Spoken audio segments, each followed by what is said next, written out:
Hi, I'm Rhonda Church-Finfrock of Fruitful Life Studio in Exeter, California.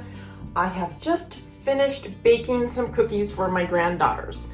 I am making crayon cookies out of the IOD molds. I chose colors that I thought would work well together, but in the end, any color combination that I did worked out beautifully. I used a blade and sliced through the wrapper so they came off quickly.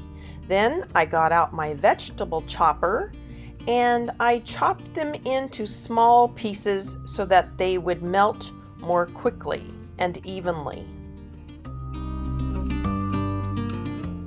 This was my first attempt at using the IOD molds to make crayon cookies, and I filled them a bit too much. But as they were cooling, I wiped some of the excess away with a paper towel, and it worked out fine. I used a 200-degree preheated oven and took them out when I could see that they were melted thoroughly. Then carefully, I put them into the freezer until they were cool from the top and bottom to the touch. Now, removing the molds was a bit different than the air dry paper clay I'm used to. I very gently went around each of the edges and from the bottom worked through pushing through to the top until they released carefully. The best results came from the molds that were thicker and chunkier, like this bee. But when I took out the crown, the top part broke off, so I simply trimmed it to even it out with my cutter, and it ended up looking like it was supposed to be that way. Now, the first generation wind mold had a lot of trouble, and he didn't survive.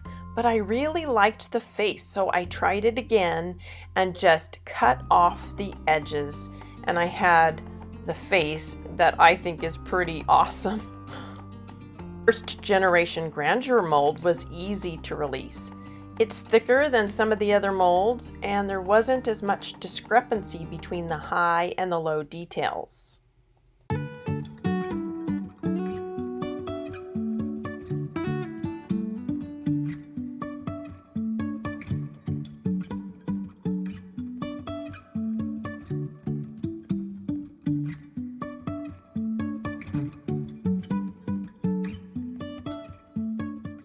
The hearts were also easy to release because there wasn't that extreme detail and they're pretty chunky and thick.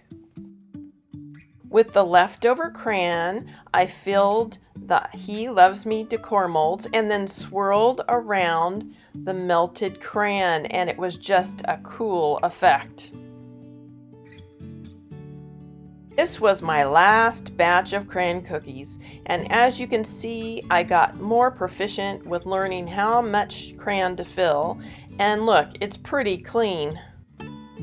I gave all the molds a nice hot sudsy bath with a scrubber with extra hot but not boiling water.